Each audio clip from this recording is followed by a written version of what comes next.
ಜೈ ಹಿಂದ್. ನಾನು M A. Syed. Easy ಕ್ಲಾಸಸ್‌ಗೆ ಸ್ವಾಗತ ಕೋರುತ್ತೇನೆ. ಇವತ್ತು ನಾವು ಲೆಕ್ಚರ್ 5ರಲ್ಲಿ ಜನರಲ್ ಸೈನ್ಸ್ ಈ ಒಂದು ಲೆಕ್ಚರ್ 5ರಲ್ಲಿ ವಿಸರ್ಜನಾಂಗ ವ್ಯೂಹವನ್ನ ಕಂಪ್ಲೀಟ್ ಆಗಿ ಡಿಟೇಲ್ ಆಗಿ ಡಿಸ್ಕಷನ್ ಮಾಡೋಣ. ಸೊ ಯಾವ ರೀತಿ ನಮ್ಮ ವಿಸರ್ಜನಾಂಗ ವ್ಯೂಹ ಕೆಲಸ ಮಾಡ್ತೈತಿ, ಕಾರ್ಯ ಮಾಡ್ತೈತಿ. ಸೊ ಅದರಲ್ಲಿ ಯಾವ್ಯಾವ ಅಂಗಗಳು ಬರ್ತಾವೋ ಅವುಗಳನ್ನ ಡಿಸ್ಕಷನ್ ಮಾಡೋಣ. ಇದಕ್ಕೆ ಇಂಗ್ಲಿಷ್‌ನಲ್ಲಿ ನಾವು ಎಕ್ಸ್‌ಕ್ರೇಟರಿ ಸಿಸ್ಟಮ್ ಅಂತೇಳಿ ಹೇಳ್ತೇವೆ. ನೀವು ನನಗೆ ಫೇಸ್‌ಬುಕ್ ಹಾಗೂ ಇನ್‌ಸ್ಟಾಗ್ರಾಮ್ ಮತ್ತು ಟೆಲಿಗ್ರಾಮ್ ಐಡಿಗಳ ಮೇಲೆ ಫಾಲೋ ಅಪ್ ಮಾಡ್ಬೋದು. ಅದರ ಜೊತೆಗೆ ನಿಮ್ಮ ಎಜುಕೇಷನ್‌ಗೆ ಸಂಬಂಧವಾಗಿರ್ತಕ್ಕಂತಹ ಏನಾದರೂ ಡೌಟ್ಸ್‌ಗಳಿದ್ರೆ ನೀವು ನನಗೆ ವಾಟ್ಸ್ಯಾಪ್ ಮಾಡಿಕೊಂಡು ಅವುಗಳನ್ನ ಸಾಲ್ವ್ ಮಾಡ್ಕೋಬಹುದು.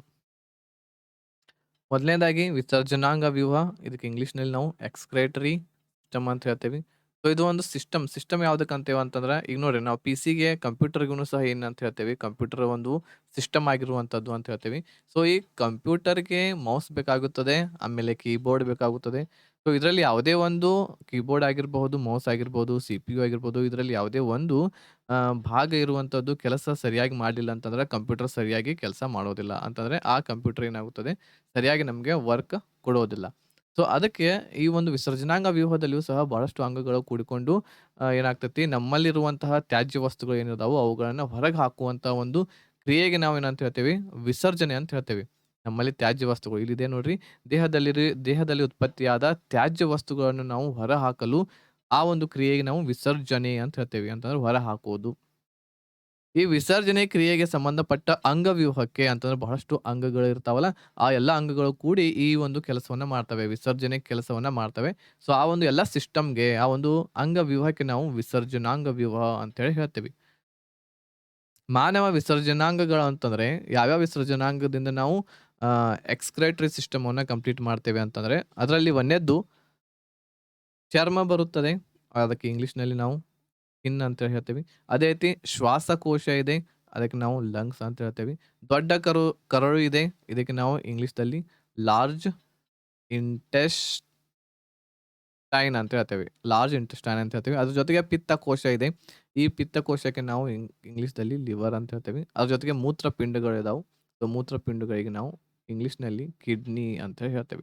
ಸೊ ಈ 5 ಏನು ಅಂಗಗಳಿದಾವು. ಈ 5 ಅಂಗಗಳಲ್ಲಿ ಏನಪ್ಪಾ ಅಂತಂದ್ರ ವಿಸರ್ಜನಾ ಆಗುವಂತಹ ಕ್ರಿಯೆ ನಡಿತೈತಿ.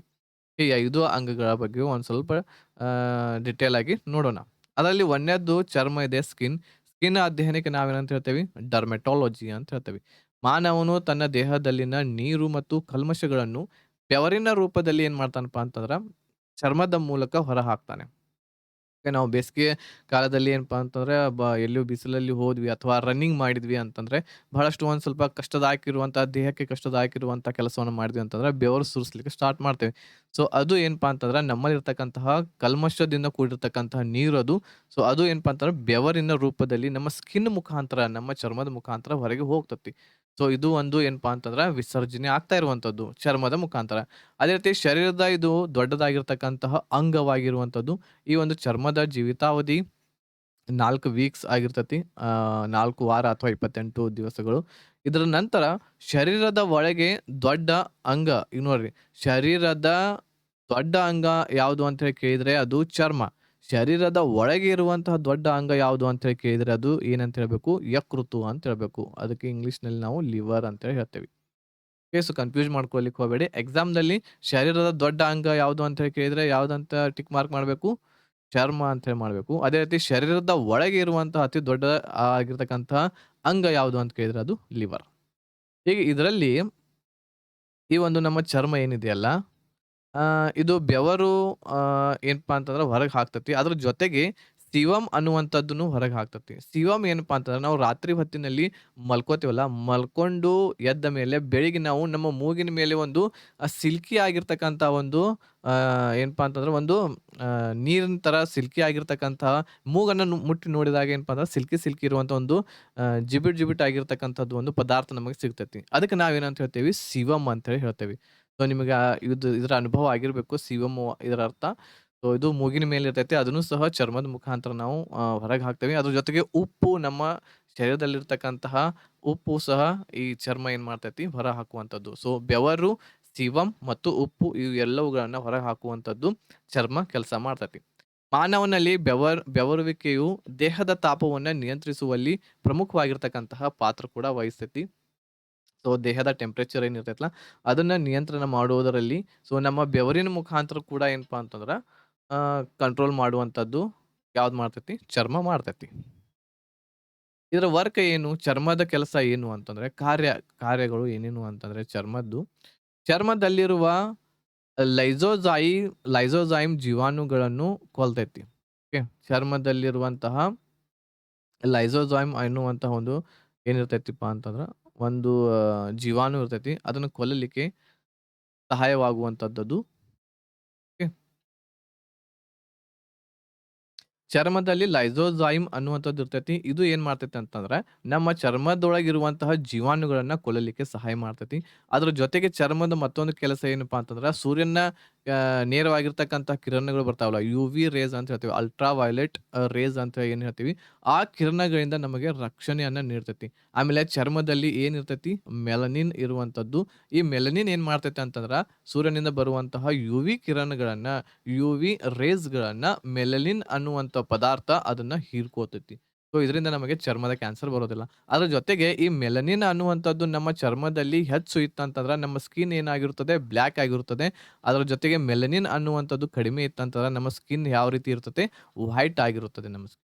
ಸೊ ಈಗ ಅದಕ್ಕೆ ನೋಡ್ರಿ ಫಾರಿನ್‌ದಲ್ಲಿ ಅಮೆರಿಕ ಆಗಿರ್ಬೋದು, ಆ ಕಡೆ ಬೇರೆ ಸೈಡ್ ಇರುವಂತವ್ರ ಸ್ಕಿನ್ ವೈಟ್ ಇರ್ತೈತಿ ಬಹಳ. ಯಾಕಂತಂದ್ರ ಅವರಲ್ಲಿ ಇರುವಂತಹ ಮೆಲನಿನ್ ಇರುವಂಥದ್ದು ಬಹಳ ಏನು ಕಡಿಮೆ ಇರ್ತೈತಿ ಅವರ ಒಂದು ಸ್ಕಿನ್‌ದಲ್ಲಿ. ಆಮೇಲೆ ಮೆಲನಿನ್ ಕಡಿಮೆ ಇತ್ತಂತಂದ್ರ ಯುವಿ ರೇಸ್‌ಗಳನ್ನ ಅದು ಹೆಚ್ಚಿನ ಪ್ರಮಾಣದಲ್ಲಿ ಹೀರಿಕೊಳ್ಳೋದಿಲ್ಲ. ಹೆಚ್ಚಿನ ಪ್ರಮಾಣದಲ್ಲಿ ಅದು ಹೀರಿಕೊಳ್ಳಲಿಲ್ಲ ಅಂತಂದ್ರ ನಮಗೇನ್ ಬರ್ತೈತಿ? ಸ್ಕಿನ್ ಸ್ಕಿನ್ ಡಿಸೀಸ್‌ದಲ್ಲಿ ಸ್ಕಿನ್ ಕ್ಯಾನ್ಸರ್ ಬರುವಂತಹ ಚಾನ್ಸಸ್ ಆಗ್ತೈತಿ. ಓಕೆ. ಸೊ ನಾವು ಕರ್ರಗಿದ್ದೇವಿ. ಸೊ ನಾನು ಸಹ ಕರ್ರಗಿರುವಂಥದ್ದು. ಸೊ ಗೋಧಿ ಬಣ್ಣ. ಸೊ ನಮ್ಮಲ್ಲಿ ಮೆಲನಿನ್ ಹೆಚ್ಚಿದೆ. ಸೊ ಸ್ಕಿನ್ ಕ್ಯಾನ್ಸರ್ ಬರೋದು ಬಹಳ ಕಷ್ಟ ಸಾಧ್ಯ ನಮಗೆ ಬರುವಂಥದ್ದು. ಅದರ ಜೊತೆಗೆ ವಿಟಮಿನ್ ಡಿ ಕೂಡ ಉತ್ಪತ್ತಿ ಮಾಡುವಂಥದ್ದು ಸೂರ್ಯನ ಕಿರಣದಿಂದ ನಮಗೆ ವಿಟಮಿನ್ ಡಿ ಸಿಗ್ತೈತಿ. ಆ ವಿಟಮಿನ್ ಡಿ ವನ್ನ ಏನ್ ಮಾಡ್ತೈತಿ ಅಂತಂದ್ರೆ ಉತ್ಪತ್ತಿ ಮಾಡುವಂಥದ್ದು.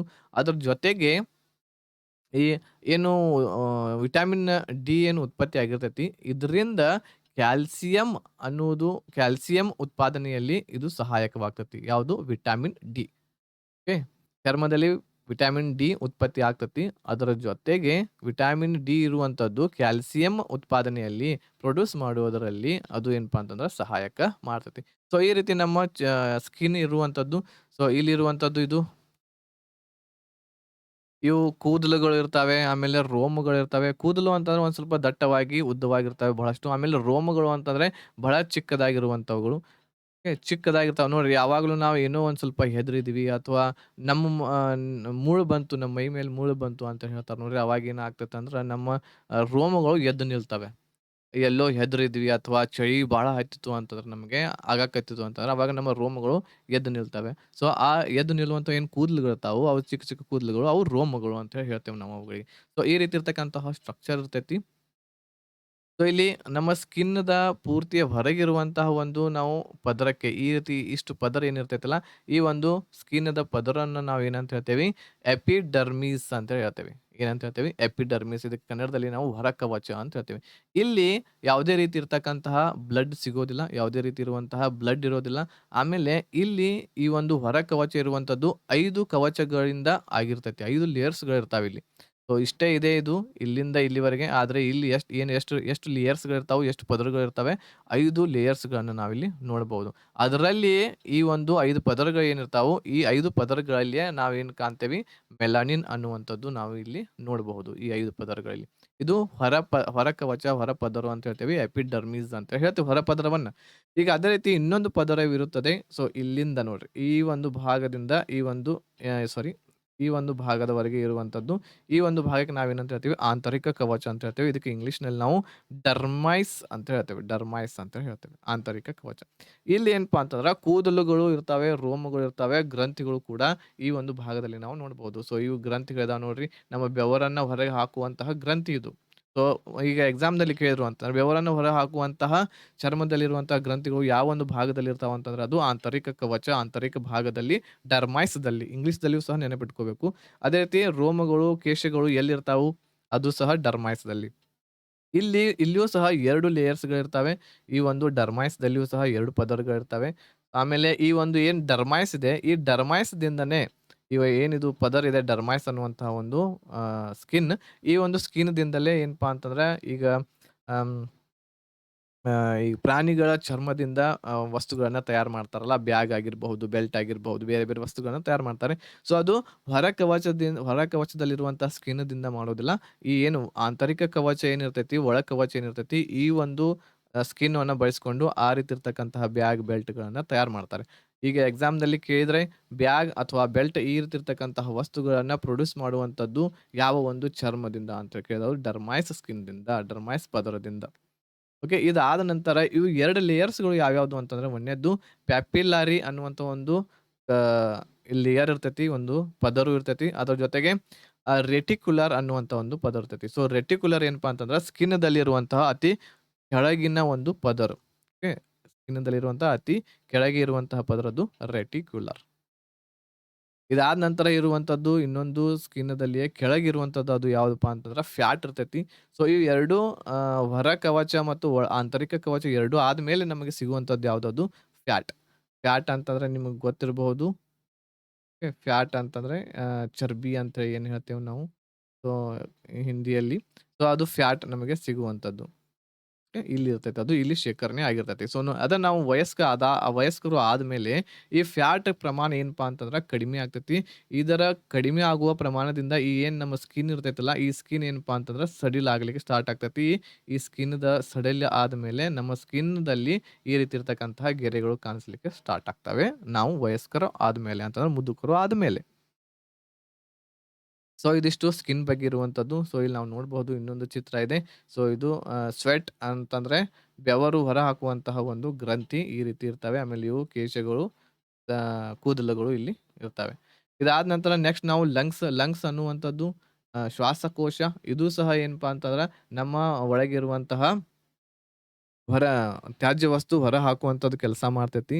ವಿಸರ್ಜನೆ ಮಾಡ್ತೈತಿ. ಸೊ ಇದನ್ನ ನಾವು ಡಿಟೇಲ್ ಆಗಿ ಹಿಂದಿನ ಒಂದು ವಿಡಿಯೋಸ್‌ಗಳಲ್ಲಿ ಕಲ್ತೇವೆ ಯಾವ ರೀತಿ ಅಂತೇಳಿ. ಸೊ ಲಂಗ್ಸ್‌ಗಳು ಏನ್ ಮಾಡ್ತಾವ ಅಂತಂದ್ರೆ CO2 ಓಕೆ ಕಾರ್ಬನ್ ಡೈಆಕ್ಸೈಡನ್ನ ಹೊರ ಹಾಕ್ಲಿಕ್ಕೆ ಇವು ಸಹಾಯಕ ಮಾಡ್ತವೆ ನಮಗೆ.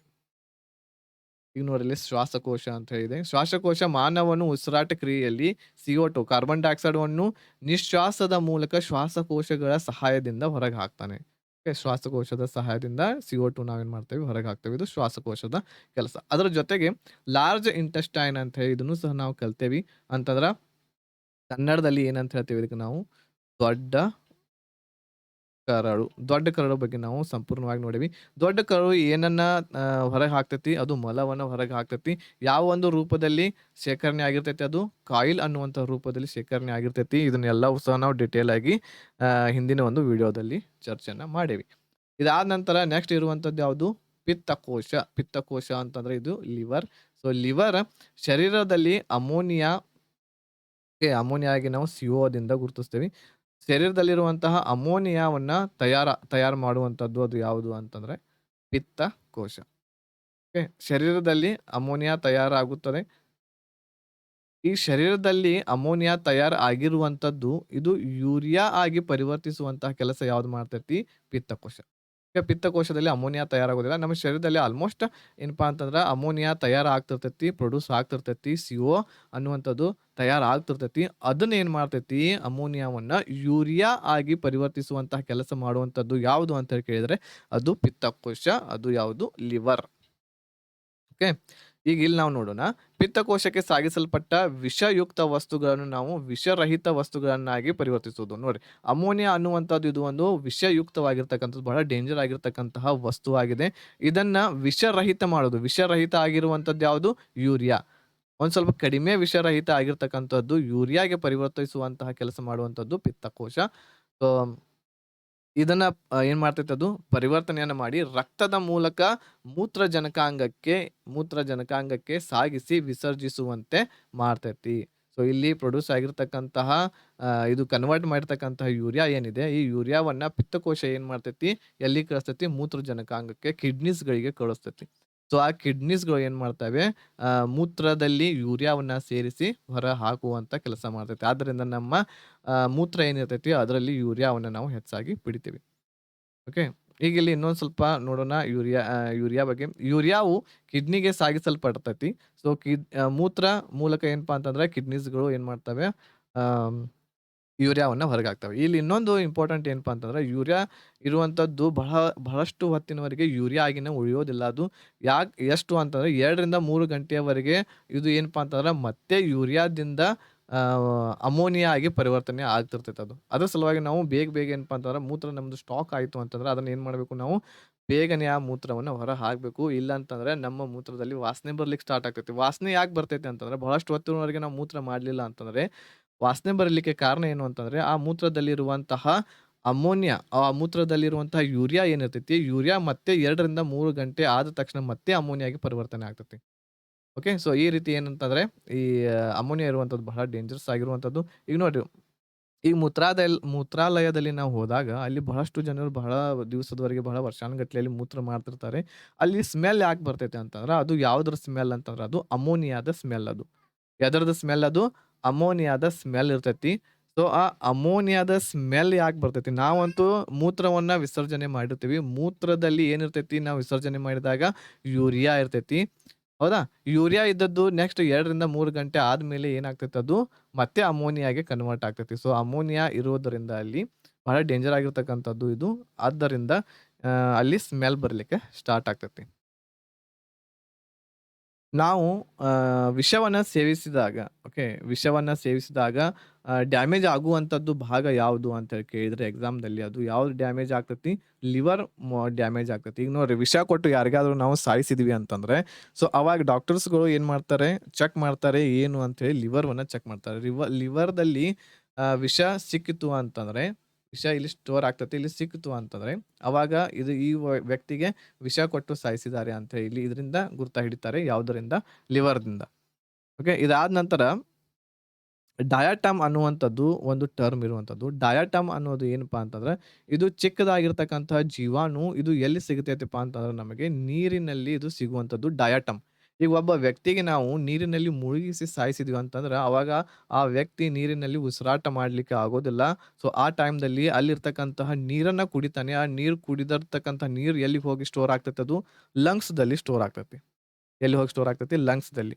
ಆಮೇಲೆ ಅವನ್ನ ಹೊರಗೆ ತಂದು ಅಲ್ಲಿ ಅವನ ಲಂಗ್ಸ್‌ಗಳನ್ನ ಪರೀಕ್ಷೆಯನ್ನ ಮಾಡಿದಾಗ, ಅಲ್ಲಿರ್ತಕ್ಕಂತಹ ಆ ಲಂಗ್ಸ್‌ಗಳಲ್ಲಿ ಡಯಾಟಮ್ ಅನ್ನುವಂತ ಒಂದು ಚಿಕ್ಕ ಜೀವಾಣು ಸಿಗ್ತೈತಿ. ಸೊ, ಅದ್ರಿಂದ ಅವ್ರೇನಪ್ಪಾ ಕಂಡುಹಿಡಿತಾರೆ, ಈ ವ್ಯಕ್ತಿಗೆ ಮುಳುಗಿಸಿ ಸಾಯಿಸಿದ್ದಾರೆ ಅಂತ ಕಂಡುಹಿಡಿತಾರೆ.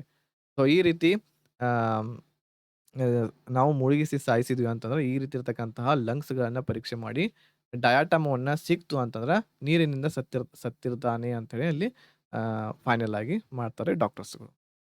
ಅದೇ ರೀತಿ ವಿಷ ಕೊಟ್ಟು ಸಾಯಿಸಿದ್ರೆ ಏನನ್ನ ಪರೀಕ್ಷೆ ಮಾಡ್ತಾರೆ? ವಿಷವನ್ನು ಕೊಟ್ಟು ಸಾಯಿಸಿದ್ರೆ ಅಲ್ಲಿ ಏನ್ ಪರೀಕ್ಷೆ ಮಾಡ್ತಾರೆ? ಲಿವರ್‌ವನ್ನ ಪರೀಕ್ಷೆ ಮಾಡ್ತಾರೆ.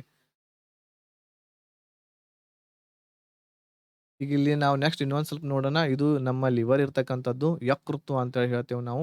ಈ ಯಕೃತ್ತು ಏನು ಉತ್ಪತ್ತಿ ಮಾಡ್ತೈತಿ ಇದು? ಪಿತ್ತವನ್ನ ಉತ್ಪತ್ತಿ ಮಾಡ್ತೈತಿ. ಪಿತ್ತವನ್ನು ಉತ್ಪತ್ತಿ ಮಾಡಿ ಎಲ್ಲಿ ಕೊಡ್ತೈತಿ? ಪಿತ್ತಾಶಯಕ್ಕೆ ಕೊಡ್ತೈತಿ. ಇದು ಹಸಿರು ಕಲರ್‌ದ್ ಏನಿದೆ ಪಿತ್ತಾಶಯ ಅಂತ ಹೇಳ್ತೇವಿ. ಗ್ಯಾಲ್ ಬ್ಲಾಡ್ ಗ್ಯಾಲ್ ಬ್ಲಾಡರ್ ಅಂತ ಹೇಳ್ತೇವಿ. ಸೊ, ಈಗ ನೋಡ್ರಿ ಒಂದು ಕ್ವೆಶ್ಚನ್ ಏನ್ ಬರ್ತೈತೆ ಅಂತಂದ್ರೆ, ಪಿತ್ತವನ್ನು ಉತ್ಪತ್ತಿ ಮಾಡೋದು ಯಾವುದು ಅಂತ ಕೇಳಿದ್ರೆ ಅದು ಯಾವುದು? ಲಿವರ್ ಅಂತ ಹೇಳ್ಬೇಕು. ಪಿತ್ತವನ್ನು ಉತ್ಪತ್ತಿ ಮಾಡಿ ಶೇಖರಣೆ ಯಾವುದು ಮಾಡ್ತೈತಿ ಅಂತ ಹೇಳಿ ಕೇಳಿದ್ರೆ ಅದು ಪಿತ್ತಾಶಯ ಅಂತ ಹೇಳ್ಬೇಕು. ಯಾವುದು? ಪಿತ್ತಾಶಯ. ಇದಕ್ಕೆ ಇಂಗ್ಲಿಷ್‌ನಲ್ಲಿ ನಾವು ಗ್ಯಾಲ್ ಬ್ಲಾಡರ್ ಅಂತ ಹೇಳಿ ಹೇಳ್ತೇವೆ. ಅದೇ ರೀತಿ ವಿಷವನ್ನು ನಾಶ ಮಾಡುವಂತ ಕೆಲಸವನ್ನು ಮಾಡುವಂತದ್ದು ಯಾವುದು? ಈ ಒಂದು ಲಿವರ್. ಬಹಳಷ್ಟು ನಾವೊಂದ್ ಸ್ವಲ್ಪ ವಿಷವನ್ನ ಕುಡಿದ್ವಿ ಸೇವಿಸಿದ್ವಿ ಅಂತಂದ್ರೆ ಅದನ್ನ ಏನ್ ಮಾಡ್ತೈತಿ? ಅದು ನಾಶ ಮಾಡ್ತೈತಿ. ಬಹಳಷ್ಟು ವಿಷವನ್ನ ಅದಕ್ಕಿಂತ ಯಥೇಚ್ಛವಾಗಿ ವಿಷವನ್ನ ನಾವು ಸೇವಿಸಿದ್ವಿ ಅಂತಂದ್ರ ಇದು ಡ್ಯಾಮೇಜ್ ಆಗ್ಬಿಡ್ತೈತಿ. ಇದೇನಾಗ್ತೈತಿ? ಇದು ಡ್ಯಾಮೇಜ್ ಆಗ್ಬಿಡ್ತೈತಿ. ಸೊ, ಡ್ಯಾಮೇಜ್ ಆದ ತಕ್ಷಣ ಏನಂತಂದ್ರೆ ವ್ಯಕ್ತಿ ಸಾಯ್ತಾನೆ. ಸೊ, ಅವಾಗೇನಪ್ಪಾ ಅಂತಂದ್ರೆ ಈ ಲಿವರ್‌ದಲ್ಲಿ ಇದನ್ನ ಪರೀಕ್ಷೆ ಮಾಡಿ ನೋಡಿದಾಗ ಇಲ್ಲಿ ವಿಷ ಸಿಕ್ತು ಅಂತ ಸಿಗ್ತೈತಿ ಇಲ್ಲಿ. ಇಲ್ಲಿ ಏನಾಗ್ತೈತಿ? ಇಲ್ಲಿ ಸ್ಟೋರ್ ಆಗಿರ್ತೈತಿ ಅದು ವಿಷ. ಆ ವಿಷ ಸಿಕ್ಕಿತು ಅಂತಂದ್ರೆ ಆ ವ್ಯಕ್ತಿಗೆ ವಿಷ ಕೊಟ್ಟು ಸಾಯಿಸಿದ್ದಾರೆ ಅಂತ ಹೇಳಿ ಕಂಡುಹಿಡಿತಾರೆ. ಆಮೇಲೆ ನೆಕ್ಸ್ಟ್ ಇಲ್ಲಿ ಇನ್ನೊಂದ್ ಸ್ವಲ್ಪ ನೋಡೋಣ. ಈ ಒಂದು ಇನ್ನೊಂದ್ ಸ್ವಲ್ಪ ಈ ಲಿವರ್ ಬಗ್ಗೆ ನಾವು ತಿಳ್ಕೊಬೇಕಂತಂದ್ರೆ, ಹೆಚ್ಚು ಕೊಲೆಸ್ಟ್ರಾಲ್, ಹೆಚ್ಚು ಫ್ಯಾಟ್, ಹೆಚ್ಚು ಕೊಲೆಸ್ಟ್ರಾಲ್ ಎಲ್ಲಿ ಸಿಗತೈತಿಪ್ಪಾ ಅಂತಂದ್ರೆ ನಮಗೆ ಅದು ಲಿವರ್‌ದಲ್ಲಿ. ಆಮೇಲೆ ಹೆಚ್ಚು ಗ್ಲೈಕೋಜನ್ ಎಲ್ಲಿ ಸಿಗತೈತಿ, ಎಲ್ಲಿ ನಮಗೆ ಕಂಡು ಬರ್ತೈತಿ ಅಂತಂದ್ರೆ ಅದು ಸಹ ಲಿವರ್. ಆಮೇಲೆ ವಿಟಮಿನ್ ಎ ಅನ್ನುವಂಥದ್ದು ಹೆಚ್ಚಾಗಿ ನಮಗೆ ಕಂಡುಬರೋದು ಅದು ಸಹ ಲಿವರ್‌ದಲ್ಲಿ. ಅದೇ ರೀತಿ ಚಿಕ್ಕ ಮಕ್ಕಳಲ್ಲಿ ರಕ್ತ ಉತ್ಪತ್ತಿ ಮಾಡುವಂತದ್ದು ಯಾವುದು ಅಂತಂದ್ರೆ ಅದು ಸಹ ಲಿವರ್. ಓಕೆ. ನಮ್ಮಲ್ಲಿ ವಯಸ್ಕರಲ್ಲಿ ಯಾವುದು? ಸ್ಪ್ಲೀನ್ ಅನ್ನುವಂಥದ್ದು. ಯುಗ್ಮ ಅಂತ ಹೇಳಿ ಹೇಳ್ತೇವೆ.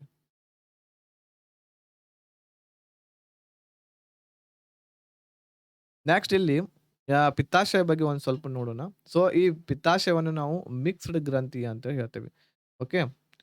ಮಿಕ್ಸ್ಡ್ ಗ್ರಂಥಿ ಅಂತ ಹೇಳ್ತೇವೆ. ಯಾಕಂತಂದ್ರೆ ಇಲ್ಲಿ ಈ ಪಿತ್ತಾಶಯದಲ್ಲಿ ಎಂಜೈಮ್ ಮತ್ತು ಹಾರ್ಮೋನ್ ಎರಡೂಗಳು ಏನಾಗ್ತವೆ? ಬಿಡುಗಡೆ ಆಗ್ತವೆ. ಎಂಜೈಮ್ ಅಂತಂದ್ರೆ ಕಿಣ್ವ, ಹಾರ್ಮೋನ್ಸ್ ಅಂತಂದ್ರೆ ಸೊ ಚೋದಕ ಅಂತ ಹೇಳ್ತೇವಿ. ಹಾರ್ಮೋನ್ಸ್ ಅಂತ ಹೇಳ್ತೇವಿ.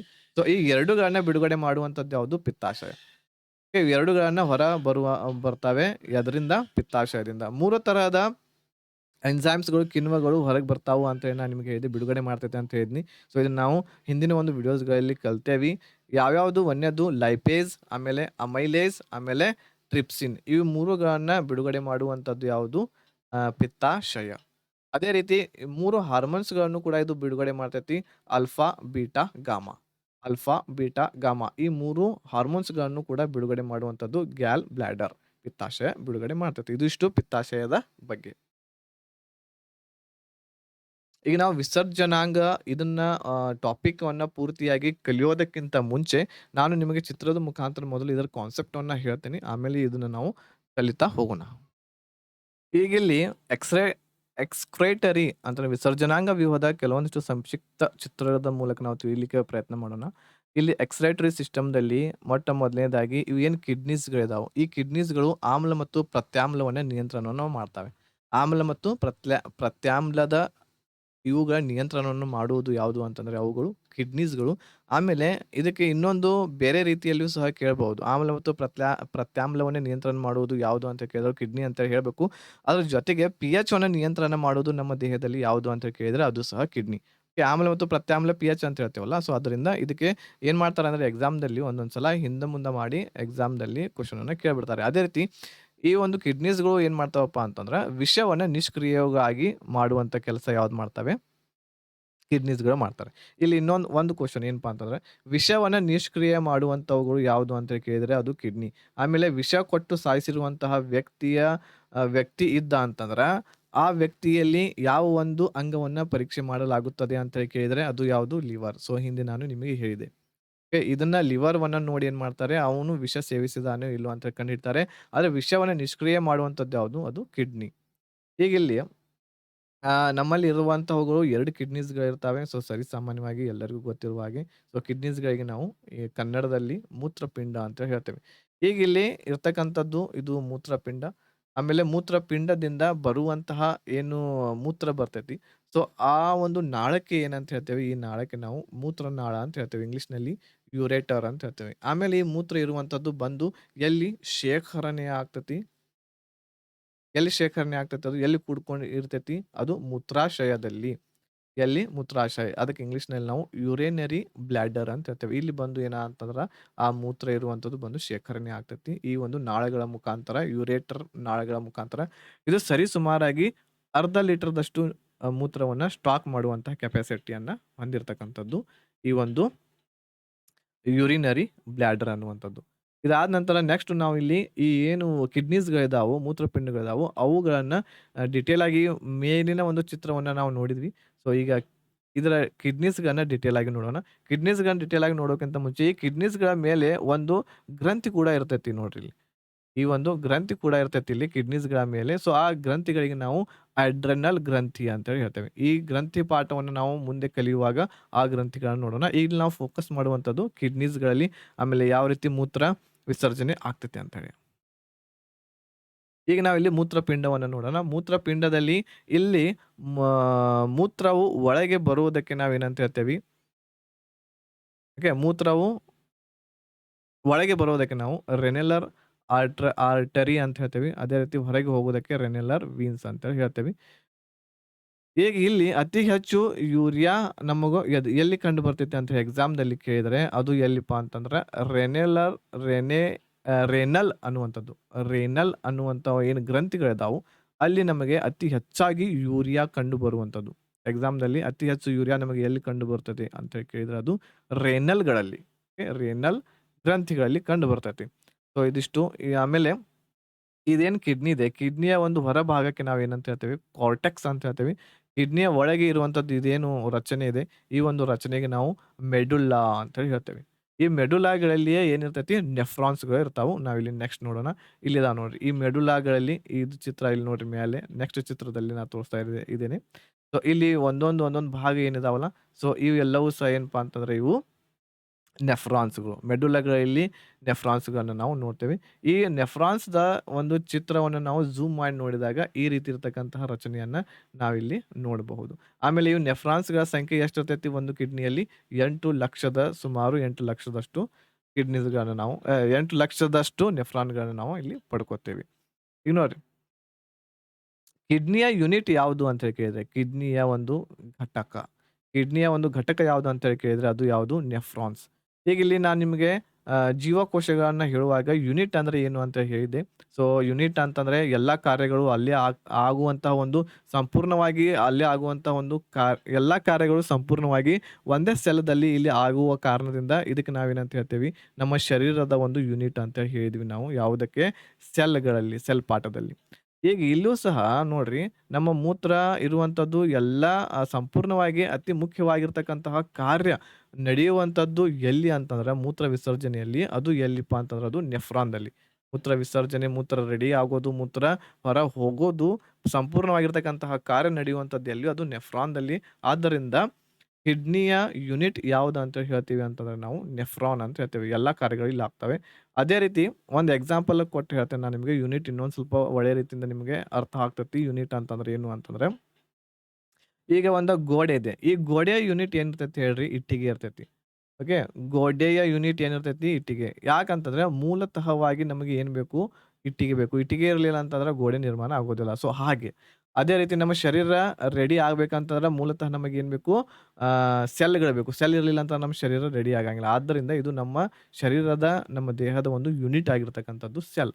ಓಕೆ. ಅದೇ ರೀತಿ ಕಿಡ್ನೀಸ್‌ಗಳ ಆಗ್ಬೇಕು ಅಂತಂದ್ರೆ ನೆಫ್ರಾನ್‌ಗಳು ಅವಶ್ಯಕವಾಗಿರ್ತಕ್ಕಂಥ ಒಂದು ಆಗಿರುವಂಥವುಗಳು. ಆದ್ದರಿಂದ ಕಿಡ್ನಿಗಳ ಯೂನಿಟ್‌ಗೆ ನಾವು ನೆಫ್ರಾನ್ ಅಂತ ಹೇಳ್ತೇವೆ. ಅದೇ ರೀತಿ ದೇಹಕ್ಕೆ ನಾವು ಜೀವಕೋಶ ಯೂನಿಟ್ ಅಂತ ಹೇಳ್ತೇವೆ. ಈಗ ಒಂದು ಬುಂದಿ ಉಂಡೆ ಮಾಡ್ಬೇಕಂತಂದ್ರ, ಬುಂದೇ ಲಾಡು, ಬುಂದಿ ಉಂಡೆ ಅಂತ ಹೇಳ್ತೇವಲ್ಲ, ಅದನ್ನ ಅದರ ಒಂದು ಯೂನಿಟ್ ಏನಾಗುತ್ತದೆ ಹೇಳ್ರಿ? ಬುಂದಿ ಆಗ್ತತಿ. ಓಕೆ. ಇದರಲ್ಲಿ ಸಕ್ಕರೆ ಇರ್ತೈತಿ, ಕ್ಯಾಶ್ಯೂ ನಟ್ಸ್ ಇರ್ತಾವ, ಯಾಲಕ್ಕಿ ಇರ್ತೈತಿ, ಕಾರ್ಡಮಮ್ ಇರ್ತೈತಿ. ಇವೆಲ್ಲವುಗಳನ್ನ ಹಾಕಿ ಮಾಡಿರ್ತೀವಿ. ಬುಂದಿ ಉಂಡೆ ರೆಡಿ ಆಗಿರ್ತೈತಿ. ಆದರೆ ಇದರ ಯೂನಿಟ್ ಯಾವುದು? ಮುಖ್ಯವಾಗಿರ್ತಕ್ಕಂಥ ಘಟಕ ಯಾವುದು ಅಂತ ಕೇಳಿದ್ರೆ ಅದು ಬುಂದೆ. ಬುಂದೆ ಇರಲಿಲ್ಲ ಅಂತಂದ್ರೆ ಬುಂದಿ ಉಂಡಿನ ಆಗಂಗಿಲ್ಲ. ಹಂಗಂದಂಗ ಅದು. ಓಕೆ. ಸರಳ ಭಾಷೆದಲ್ಲಿ ಹೇಳ್ಬೇಕಂತಂದ್ರೆ. ಅದೇ ರೀತಿ ಕಿಡ್ನಿಯ ಅಧ್ಯಯನ ಮಾಡುವವರಿಗೆ ಏನಂತ ಹೇಳ್ತಾರೆ? ನೆಫ್ರಾಲಜಿ ಅಂತ ಹೇಳ್ತಾರೆ. ಕಿಡ್ನಿ ಅಧ್ಯಯನ ಯಾರು ಮಾಡ್ತಾರಲ್ಲ ಅವರಿಗೆ, ಆ ಒಂದು ಅಧ್ಯಯನಕ್ಕೆ ನಾವು ನೆಫ್ರಾಲಜಿ ಅಂತ ಹೇಳ್ತೇವೆ. ಈಗ ಇಲ್ಲಿ ಮುಖ್ಯವಾಗಿ ನಾವು ನೋಡೋಣ. ಇದು ಏನಪ್ಪಾ ಅಂತಂದ್ರೆ ಒಂದು ನೆಫ್ರಾನದ ಚಿತ್ರ. ಈ ರೀತಿ ನಾವು ಝೂಮ್ ಮಾಡಿ ನೋಡಿದಾಗ ಈ ರೀತಿ ನೆಫ್ರಾನ್‌ಗಳು ನಮಗೆ ಕಂಡು ಬರ್ತವೆ. ಈಗ ಇಲ್ಲಿ ಮೇಲಿನ ಭಾಗದಲ್ಲಿ ಗ್ಲೋಮೆರುಲರ್ ಅನ್ನುವಂಥದ್ದು ಒಂದು ಏನಿರ್ತೈತಿ ಕ್ಯಾಪ್ಸೂಲ್ ರೂಪದಲ್ಲಿ ಇಲ್ಲಿರ್ತೈತಿ. ಇಲ್ಲಿ ನೋಡ್ರಿ. ಇದು ಏನಪ್ಪಾ ಅಂತಂದ್ರ,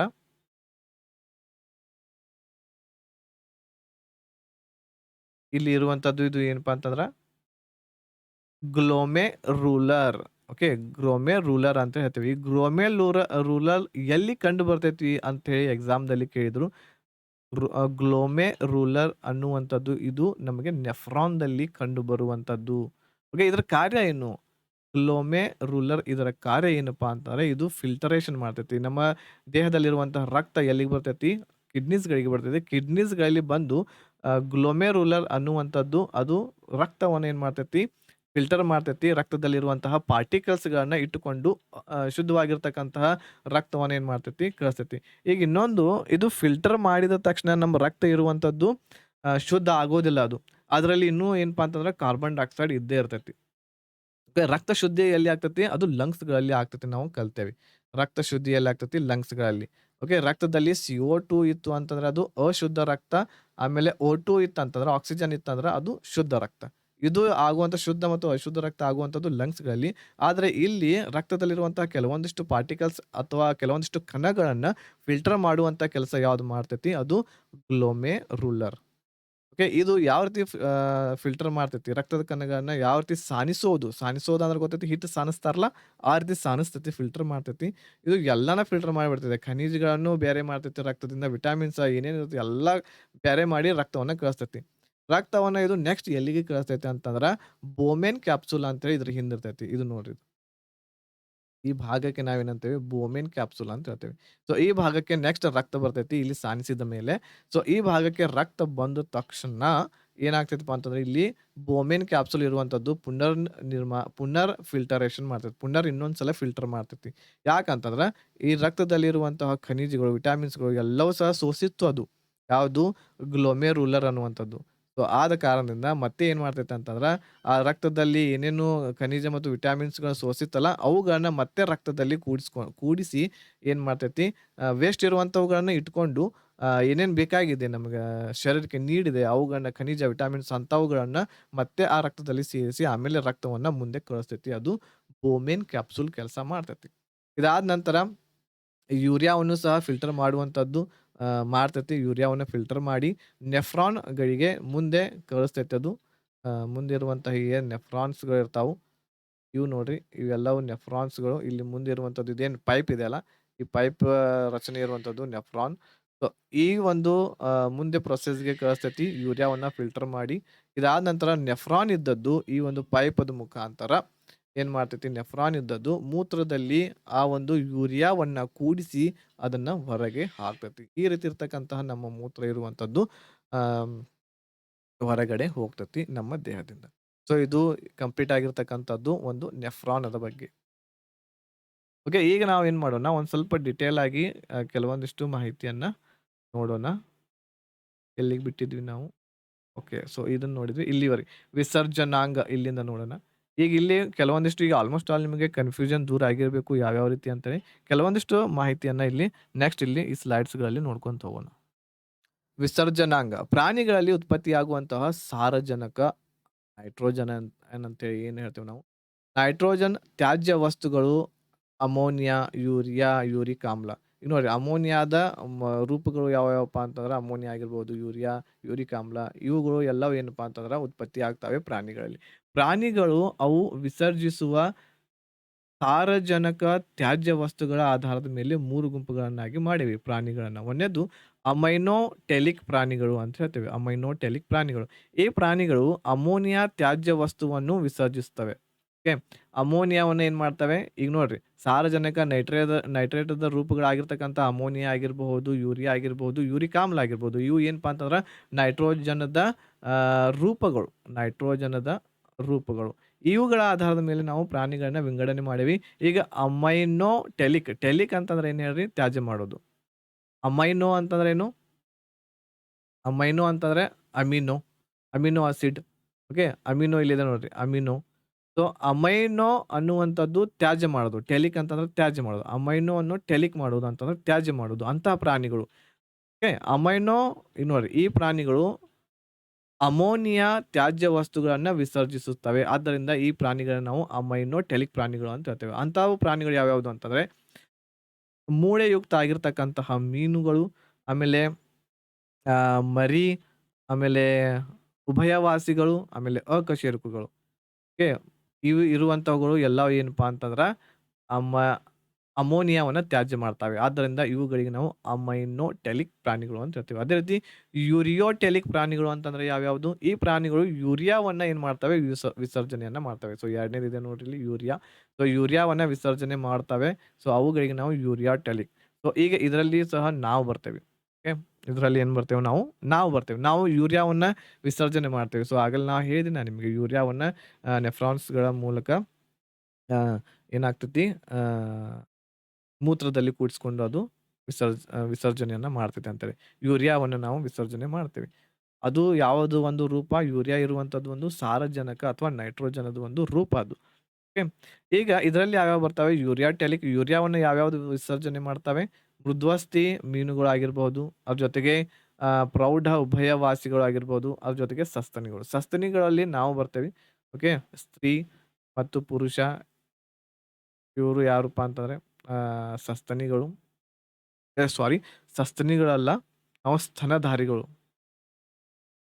ಸ್ತನಧಾರಿಗಳು ಅದ್ರೊಳಗೆ ನಾವು ಬರ್ತೇವಿ ಸ್ತನಧಾರಿಗಳು. ಸಸ್ತನಿಗಳು ಅಂತಂದ್ರೆ ಬೇರೆ. ಸೊ ಇವು ಇಲ್ಲಿ ಸಸ್ತನಿ ಮತ್ತು ಸ್ತನಧಾರಿ ಒಂದೇ. ಸೊ ಸ್ತನಧಾರಿಗಳಲ್ಲಿ ನಾವು ಬರ್ತೇವೆ. ಸ್ತ್ರೀ ಮತ್ತು ಪುರುಷರು ಬರ್ತವೆ. ಸ್ತನಗಳನ್ನು ಹೊಂದಿರತಕ್ಕಂಥದ್ದು. ಸೊ ನಾವು ಬರ್ತೇವೆ. ಸೊ ನಾವು ಯೂರಿಯಾವನ್ನ ಏನ್ ಮಾಡ್ತೇವಿ? ವಿಸರ್ಜನೆಯನ್ನ ಮಾಡ್ತೇವೆ. ಸೊ ನಾವು ಸಹ ಬರುವಂಥದ್ದು ಯೂರಿಯೋಟೆಲಿಕ್ ಪ್ರಾಣಿಗಳಲ್ಲಿ ಬರ್ತವೆ. ಇದಾದ ನಂತರ ಯೂರಿಕೋಟೆಲಿಕ್ ಅಂತೇಳಿ ಹೇಳ್ತೇವೆ. ಓಕೆ. ಯೂರಿಕೋಟೆಲಿಕ್ ಪ್ರಾಣಿಗಳು. ಈ ಪ್ರಾಣಿಗಳು ಯೂರಿಕ್ ಆಮ್ಲವನ್ನು ವಿಸರ್ಜನೆ ಮಾಡ್ತವೆ. ಇಲ್ಲಿ ಬರುವಂತವುಗಳು ಸರೀಸೃಪಗಳು. ಸರೀಸೃಪಗಳು ಅಂತಂದ್ರೆ ಯಾವ್ದು ಹೇಳ್ರಿ? ಸೊ ಈ ರೀತಿ ತೆವಳಿ ಹೋಗುವಂತಹ ಪ್ರಾಣಿಗಳು ಸರೀಸೃಪಗಳು. ಅದೇ ರೀತಿ ಪಕ್ಷಿಗಳು, ಮನುಷ್ಯನಲ್ಲಿ ಉತ್ಪತ್ತಿಯಾಗುವಂತಹ ಸಾರಜನಕದ ತ್ಯಾಜ್ಯ ವಸ್ತುಗಳು ಯೂರಿಯಾ. ಹೆಚ್ಚಿನ ಪ್ರಮಾಣದಲ್ಲಿ ಆಗ್ತತಿದು. ಆಮೇಲೆ ಅಮೋನಿಯಾ, ಯೂರಿಕ್ ಆಮ್ಲ, ರೆಟಾನಿಕ್ ಇವು ಕಡಿಮೆ ಪ್ರಮಾಣದಲ್ಲಿ ಉತ್ಪತ್ತಿ ಆಗುವಂತವುಗಳು. ಮನುಷ್ಯ ಯೂರಿಯಾವನ್ನ ಏನ್ ಮಾಡ್ತೈತೆ ಅಂತಂದ್ರ